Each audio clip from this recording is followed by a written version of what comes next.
अपनी जिंदगी में दुश्वारियों से मायूस लोग एक मसीहा की राह देखने लगे तो उन्हें दोष नहीं देना चाहिए, लेकिन जब एक पूरा का पूरा देश अपराध की गिरफ्त में पड़ जाए तो बस मसीहा से काम नहीं चलता। तब लोग चाहते हैं कि एक ऐसा आदमी सिस्टम में आए जो सबको ठीक कर दे, जो सख्त हो, जिसके नाम से अपराधी खौफ खाएं। एक मुल्क में यही हुआ।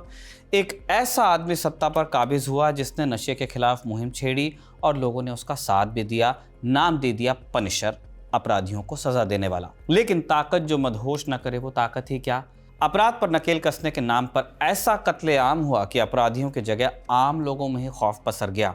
लोग घरों से निकलते तो बच्चों को एक बार देख लेते थे कि क्या मालूम वापस आ पाएंगे या नहीं, या बीच सड़क कोई गोली मार देगा। अब समय का पहिया घूमा है। पनिशर खुद कानून की गिरफ्त में है, उसे अपने किए का हिसाब देना है। नमस्कार, स्वीकार कीजिए निखिल का यह खबर गांव है और आप हमारा डेली इंटरनेशनल बुलेटिन राजदूत देख रहे हैं।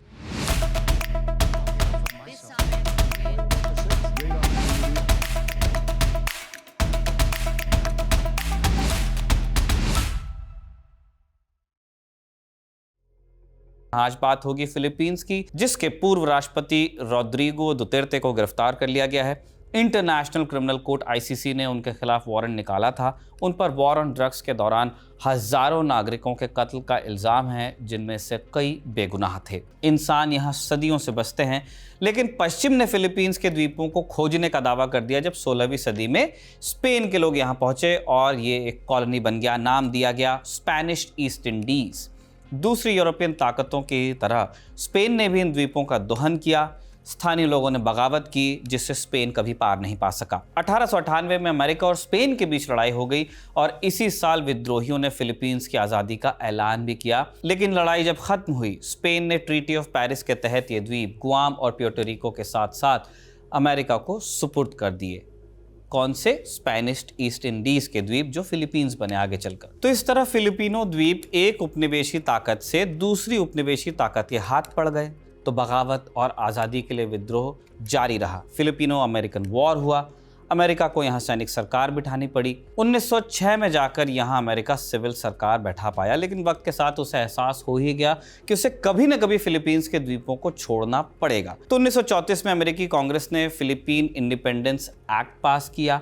इसके तहत 10 साल के लिए फिलीपींस में एक ट्रांजिशन सरकार चलने वाली थी, जिसे नाम दिया गया कॉमनवेल्थ ऑफ फिलीपींस। इस मियाद के बाद फिलीपींस एक आज़ाद मुल्क बनने वाला था। ये सब हो जाता उससे पहले ही द्वितीय विश्व युद्ध शुरू हो गया। जापान ने 1941 में फिलीपींस कॉमनवेल्थ पर हमला किया और कब्जा कर लिया। ये यूएस पर हमला था। जवाब में कॉमनवेल्थ के सैनिकों और अमेरिका ने साथ में लड़ाई की, लेकिन जापान के सरेंडर के भी 1 साल बाद जाकर फिलीपींस अमेरिका के काबू में आ पाया, क्योंकि फिलीपींस के जंगलों में छिपे जापानी सैनिकों को यह मालूम ही नहीं था कि जापान ने सरेंडर कर दिया है। इसी अस्थिरता के बीच 1945 के मार्च में रोड्रिगो रोआ दुतेर्ते का जन्म होता है। अंग्रेजी वाले रोड्रिगो डुटेर्टे बोल देते हैं, लेकिन नाम है रोड्रिगो दुतेर्ते। वो सेबुआनो समुदाय से आते हैं जो फिलीपींस की आबादी में बड़ा हिस्सा रखते हैं। परिवार इनका मजबूत राजनीतिक रसूख रखता था, आज भी रखता है। रोड्रिगो के पिता विसेंते एक वकील थे जो दानाओ नाम के कस्बे में पहले मेयर बने और फिर दावाओ प्रांत के गवर्नर भी हुए। दुतेर्ते की मां भी एक राजनीतिक कार्यकर्ता थी। बकौल रोड्रिगो उनके दादा चीन के फुजियान से आए थे। ये चीन वाली जो बात हमने बताई है, हमें नोट कर लेनी है, आगे काम आएगी। भारतीय जनता और नेताओं की मेहनत और लगन का ये नतीजा था कि भारत आज़ादी के बाद किसी डिक्टेटर का गुलाम नहीं हुआ। लेकिन तमाम दूसरे एशियाई और अफ्रीकी मुल्कों की तरह फिलीपींस भी शुरुआत में लड़खड़ाया। फर्डिनेंड मार्कोस की तानाशाही आ गई।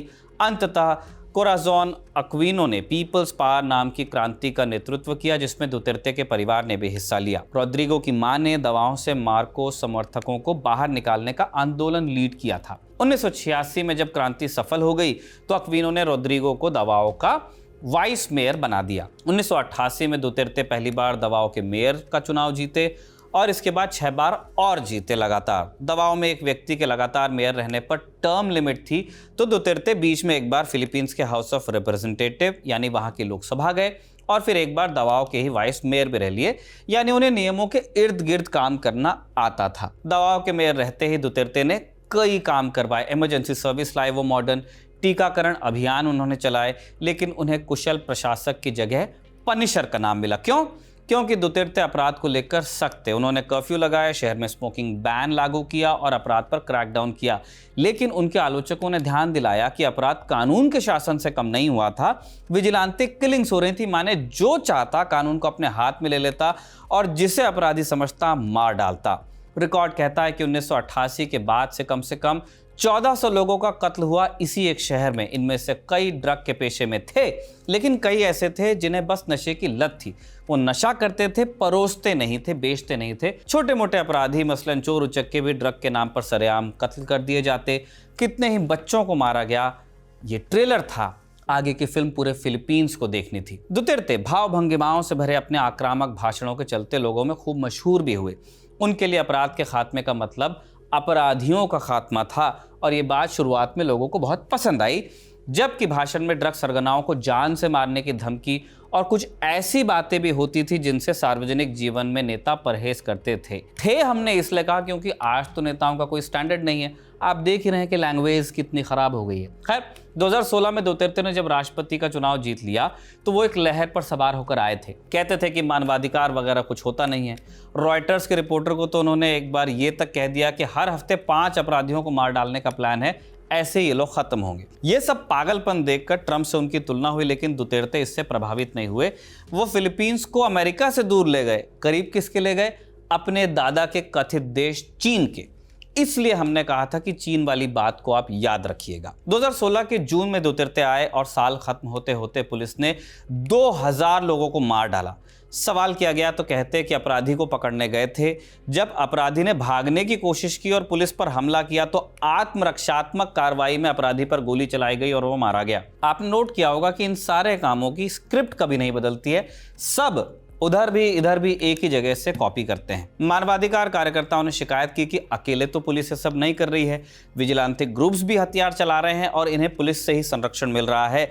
लेकिन जनता मजे में थी। उन्हें लगा जैसे मुल्क में टेरेंटिनो की फिल्म चल रही है जिसमें terrible things happen to terrible people. आपने देखा भी once upon a time in Hollywood में, यानी घटिया लोगों का अंजाम भी घटिया ही हो रहा है। देखकर मजा आ रहा है। लेकिन दुनिया इससे संतुष्ट नहीं थी। 2018 में रॉयटर्स ने फिलीपींस में किलिंग स्क्वाड्स पर विस्तृत रिपोर्ट की जिसने पुलित्जर अवार्ड भी जीता। जब तक 2022 में दुतेर्ते की रवानगी हुई तब तक आधिकारिक आंकड़ों के मुताबिक 6248 लोगों की मौत हो गई थी। पुलिस ने कहा कि ये एंटी ड्रग कैंपेन में मारे गए, लेकिन मानवाधिकार कार्यकर्ताओं ने कहा कि असली आंकड़ा बहुत बड़ा था और ज्यादातर लोग ड्रग पेडलर्स नहीं थे। वो गरीब लोग थे जिन्हें नशे की लत थी। उन्हें सिर्फ इसलिए मार डाला गया क्योंकि वो पुलिस की वॉच लिस्ट में रहे। कभी दुतेर्ते हमेशा कहते कि आत्मरक्षात्मक कार्रवाई में गोली चली, लेकिन मानवाधिकार कार्यकर्ताओं और परिवारों का शक दूर नहीं हुआ जिनके घर से लोग मारे गए। एक मामले में तो रॉयटर्स के पत्रकारों के सामने कब्र की खुदाई हुई।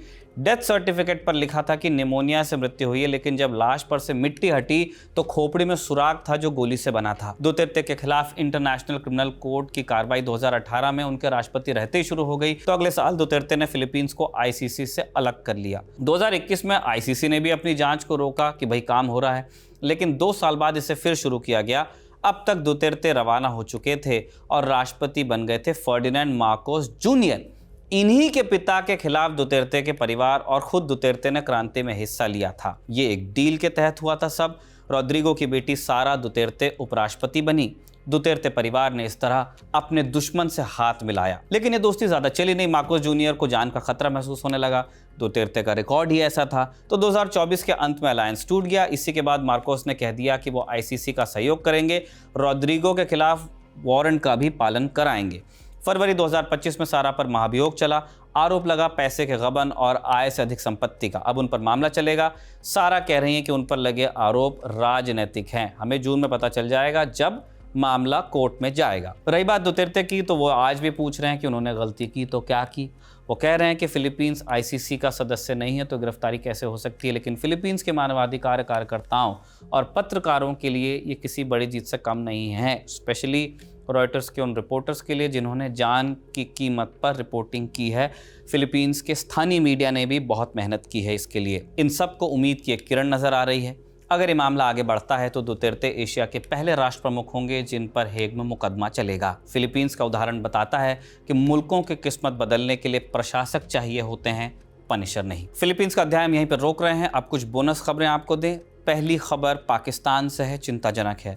यहाँ तकरीबन 500 लोगों को ले जा रही यात्री ट्रेन जाफर एक्सप्रेस का बलूचिस्तान प्रांत में अलगाववादी उग्रवादियों ने अपहरण कर लिया। ट्रेन के अपहरण की जिम्मेदारी बलूचिस्तान लिबरेशन आर्मी BLA ने ली है।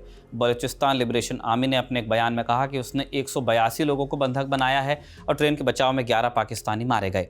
अलगाववादी समूह बलूचिस्तान लिबरेशन आर्मी ने ट्रेन को अपने कब्जे में लेने के बाद कहा कि अगर सुरक्षा बल पीछे नहीं हटते तो वो सभी 182 बंधकों को मार डालेंगे। स्थानीय मीडिया ने सरकारी अधिकारियों के हवाले से बताया है कि बलूचिस्तान के क्वेटा से पेशावर जाने वाली जाफर एक्सप्रेस पर हमला किया गया और उस पर आतंकवादियों ने कब्जा किया। ट्रेन में सवार लोगों से संपर्क स्थापित करने के प्रयास किए जा रहे हैं। इस घटना के बाद पाकिस्तान सुरक्षा बल घटनास्थल पर हैं। जवाबी कार्रवाई को अंजाम दिया जा रहा है। रेलवे अधिकारियों ने बताया कि ट्रेन में कुल 9 कोच थे, जिनमें 450 यात्री और कर्मचारी थे। रेलवे अधिकारियों ने बताया कि अभी तक इन सभी से किसी तरह का संपर्क हो नहीं पाया है। ड्राइवर जख्मी है। सूत्रों के अनुसार पाकिस्तानी सेना ने घटनास्थल पर सैनिकों और डॉक्टर्स की एक टीम राहत बचाव कार्य के लिए भेजी है। अब ये टीम्स तो भेजी गई हैं, लेकिन रास्ता पहाड़ी है, उबड़ खाबड़ है, इसके चलते राहत पहुंचाना मुश्किल हो रहा है।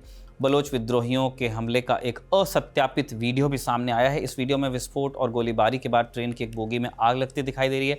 साथ ही गोलियों की आवाज़ के साथ धुएं का गुबार भी उठ रहा है। समाचार एजेंसी PTI के मुताबिक जाफर एक्सप्रेस के क्वेटा से खैबर पख्तूनवा के पेशावर जाने के दौरान सुरंग संख्या 8 में ट्रेन के धीमे होने पर हथियारबंद लोगों ने उस पर धावा बोला और ट्रेन को अपने कब्जे में ले लिया। उग्रवादी अलगाववादी समूह बलूच लिबरेशन आर्मी ने दावा किया है कि उनके द्वारा बंधक बनाए गए लोग पाकिस्तान सैन्यकर्मी और सुरक्षा एजेंसियों के सदस्य हैं। BLA ने अपने बयान में कहा कि उन्होंने महिलाओं, बच्चों और बलूच यात्रियों को रिहा कर दिया है। यह हमला ऐसे समय में हुआ है जब कुछ दिन पहले ही बलूचिस्तान की आज़ादी की मांग करने वाले बलूच समूहों ने पाकिस्तान और चीन के खिलाफ एक तरह से नए अभियान की घोषणा की थी। अगला अपडेट प्रधानमंत्री मोदी के मॉरिशस दौरे से जुड़ा है। PM मोदी 2 दिवसीय मॉरिशस दौरे पर हैं, जहां वो 12 मार्च को मॉरिशस के राष्ट्रीय दिवस में मुख्य अतिथि के रूप में हिस्सा लेंगे। PM मोदी 2015 के बाद से दूसरी बार मॉरिशस गए हैं। इस द्वीपीय देश की आबादी में लगभग 70% आबादी भारतीय मूल के लोगों की है। मार्च 2015 में जब प्रधानमंत्री मॉरिशस दौरे पर गए थे, तब उस समय भारत ने अगलेगा द्वीप पर परिवहन सुविधाओं में सुधार के लिए एक समझौता किया था एक ज्ञापन पर। इस समझौते में कहा गया था कि मॉरिशस के बाहरी द्वीप पर समुद्री और हवाई संपर्क में सुधार होगा, जिससे मॉरिशस की सैन्य शक्ति बढ़ेगी और मॉरिशस के लोगों को भी इसका लाभ मिलेगा। किंतु बाद में कई राजनीतिक विश्लेषकों ने इस बात पर चिंता जताई कि भारत इस द्वीप पर सैनिक अड्डा बनाने के मकसद से ये सब कर रहा है। इन बातों का मॉरिशस के तत्कालीन प्रधानमंत्री प्रविंद जगन्नाथ ने सिरे से उनको खारिज कर दिया था। भारत के लिए हिंद महासागर क्षेत्र में चीन की बढ़ती मौजूदगी चिंता का विषय रही है हमेशा। इसलिए भारत हिंद महासागर में स्थित मॉरिशस जैसे द्वीपीय देशों के साथ मिलकर काम करना चाहता है, जिससे सुरक्षा चुनौतियों से निपटा जा सके और चीन का प्रभुत्व यहाँ पे काउंटर किया जा सके। अगला अपडेट यूक्रेन से है। यूक्रेन ने मंगलवार को रूस की राजधानी मॉस्को पर अब तक का सबसे बड़ा ड्रोन हमला किया, जिसमें एक मांस गोदाम में मौजूद 2 कर्मचारियों की मौत हो गई, 18 लोग घायल हैं। जिसके बाद रूस ने आसपास के तकरीबन 4 हवाई अड्डों को कुछ समय के लिए बंद कर दिया वहां यातायात। रक्षा मंत्रालय ने बताया कि रूस में तकरीबन 337 ड्रोन गिराए गए, जिनमें मॉस्को क्षेत्र में 91 और कर्स्क में 126 ड्रोन गिराए गए, जहां से यूक्रेनी सेनाएं ऐसा कहा जा रहा है कि पीछे हट रही हैं। यूक्रेन का रूस पर यह हमला ऐसे समय में हुआ है जब 3 साल से चले आ रहे इस युद्ध को रोकने के लिए सऊदी अरब में पीस डील को लेकर एक गुपचुप बैठक चल रही है। यूक्रेन के इस हमले के बाद एक रूसी सांसद ने कहा कि रूस को इस हमले का बदला लेने के लिए हाइपरसोनिक वेपन्स से हमला करना चाहिए, जिसके बाद संसद की रक्षा समिति के प्रमुख आंद्रेई कर्तपोलोव ने कहा कि सिर्फ एक नहीं कई मिसाइलों से हमला होगा, लेकिन ऐसा राष्ट्रपति पुतिन की सहमति के बाद ही किया जाएगा। अगले अपडेट के लिए फिर हिंदुस्तान आ जाइए। वाणिज्य सचिव सुनील बर्थवाल ने संसदीय समिति को बताया है भारत की कि अमेरिका के साथ टैरिफ मुद्दे पर अभी तक के कोई समझौता हुआ नहीं है, दोनों देश मिलकर बात कर रहे हैं। 7 मार्च को ओवल ऑफिस में ट्रंप ने कह दिया था कि भारत हम पर बहुत ज़्यादा टैरिफ लगाता है, इतना ज़्यादा कि आप भारत में कुछ भी बेच नहीं पाते, लेकिन भारत टैरिफ कम करने पर सहमत हो गया है। उन्होंने एक्सपोज टाइप के शब्दों का भी इस्तेमाल किया था। ट्रंप के इस बयान पर वाणिज्य सचिव सुनील बर्थवाल ने स्पष्टीकरण दिया, कहा कि दोनों देशों के बीच इस मुद्दे पर बातचीत चल रही है। व्यापार टैरिफ पर अभी तक दोनों देशों के बीच किसी तरह का कोई समझौता नहीं हुआ है। बर्थवाल ने कहा कि भारत मुक्त व्यापार के पक्ष में है और इससे दोनों देशों के बीच व्यापार में बढ़ोतरी होगी। उन्होंने कहा कि टैरिफ वॉर से किसी को कोई फायदा नहीं और इससे अमेरिका समेत दुनिया के किसी भी देश को मदद तो नहीं मिलेगी और इससे आर्थिक क्षेत्र में मंदी आ सकती है। संसदीय समिति के सदस्यों द्वारा पूछे जाने पर कि भारत कनाडा और मेक्सिको जैसे देशों की तरह टैरिफ के खिलाफ आवाज क्यों नहीं उठा रहा, इसके जवाब में बर्थवाल ने कहा कि इस मुद्दे पर किसी देश की किसी अन्य देश के साथ तुलना नहीं की जानी चाहिए, क्योंकि अमेरिका के साथ इन दोनों देशों की सुरक्षा संबंधी और सीमा आवर्जन संबंधी चिंताएं हैं, माइग्रेशन वगैरह। हिंदुस्तान के साथ ऐसा नहीं है। बर्तवाल ने कहा कि भारत अपनी घरेलू अर्थव्यवस्था के लिए महत्वपूर्ण किसी भी उद्योग की रक्षा करेगा और वो किसी भी ऐसे एक पक्षीय समझौते पर सहमति नहीं देगा जिससे हिंदुस्तान के आर्थिक हितों पर चोट पहुंचेगी। इसी के साथ आज का राजदूत कंक्लूड हो रहा है। आज के राजदूत को लिखा था निखिल धनराज भाट ने हेमंत कुमार के साथ और इसे रिकॉर्ड किया था निवेदिता ने। आप देखते रहिए खबरगांव।